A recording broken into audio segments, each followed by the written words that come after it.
think your job is stressful?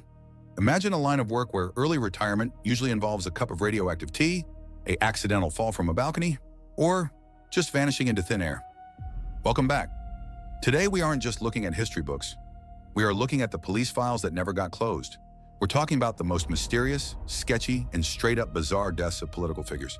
Grab your tinfoil hats because some of this stuff, you literally cannot make it up. Let's kick this off with a story that feels like it was ripped straight out of a Hollywood spy thriller. We're going to Argentina. The year is 2015. Meet Alberto Nisman. This guy was a federal prosecutor, and he wasn't investigating parking tickets. He was investigating the deadliest terror attack in Argentina's history, and he was about to drop a bomb. Not a literal one, a legal one. He claimed he had proof, undeniable proof, that the president of Argentina was covering up Iran's involvement in the bombing to score a cheap oil deal. Huge accusation, right? The day before, literally the night before he is scheduled to walk into Congress and present this damning evidence, Alberto is found dead in his apartment. Now here is where it gets messy. He's in the bathroom. The door is locked from the inside. There's a gun next to him. The official story? Suicide. Case closed. Move along, folks. But wait a second. There was no gunpowder residue on his hands. None. How do you fire a gun and get clean hands? And get this. He had just sent a grocery list to his housekeeper for the next day. Who buys milk and eggs if they aren't planning on being there for breakfast? The whole country went wild. People were in the streets. Even the president later flipped the script and said, okay, maybe it wasn't suicide.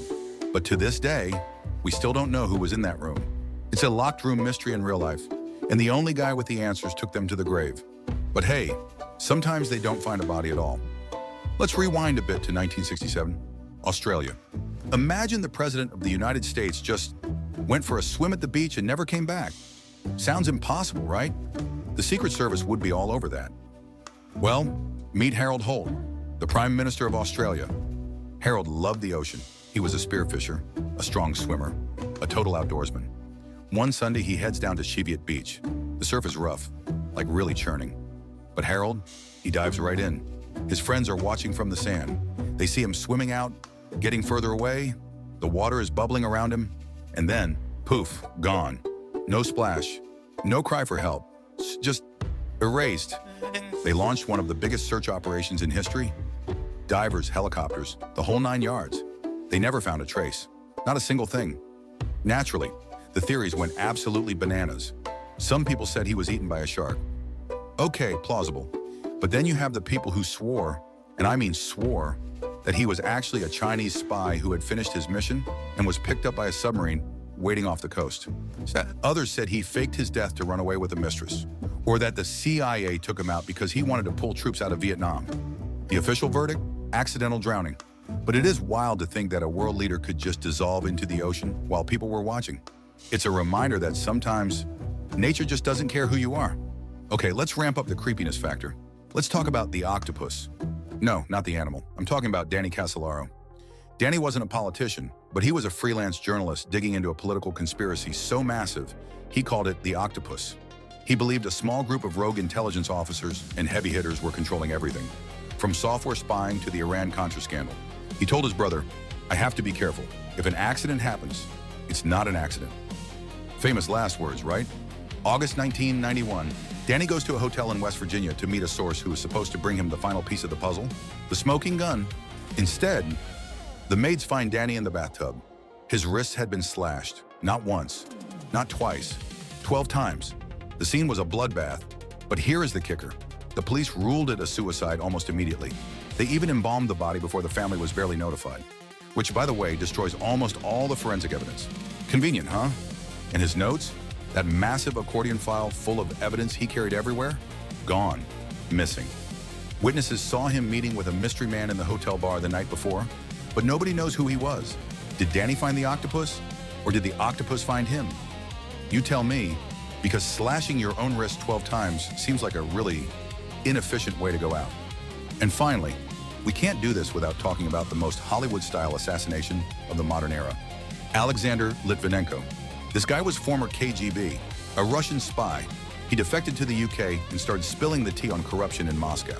He was loud, he was brave, and he was making powerful enemies. November 2006, London. He meets two former Russian agents at a hotel bar for some tea. Just a casual chat. He goes home and starts feeling sick. really sick. Doctors are baffled. His hair starts falling out. His organs are shutting down. It looks like radiation poisoning. But from what? It took them weeks to figure it out. He had swallowed polonium-210. This isn't stuff you buy at the corner store. This is a rare, highly radioactive isotope that is incredibly hard to produce. It's practically a calling card that says, we have a state-sponsored nuclear program, and we hate this guy. The trail of radiation was literally glowing across London. They found traces on the teacup, on the table, in the hotel rooms where the other agents stayed, even on the plane seats they flew in on. Litvinenko died a slow, painful death, but he knew who did it. On his deathbed, he pointed the finger straight at the Kremlin. It was a message to the world. We can touch you anywhere. It's terrifying, but you have to admit, it's effective. So, what do we take away from this? Power creates secrets, and when those secrets are threatened, people tend to have very bad luck. Whether it's a locked bathroom in Argentina, a rough beach in Australia, or a hotel room in West Virginia, the truth is often the first casualty. I want to know what you guys think. Which one of these stories smells the fishiest to you? Was the Prime Minister picked up by a submarine? Did the journalist really give up right at the finish line? Let me know in the comments below. And hey, if you like this deep dive, smash that like button and subscribe. It helps the channel and it ensures I don't disappear before the next video. Stay curious, stay safe, and I'll catch you in the next one.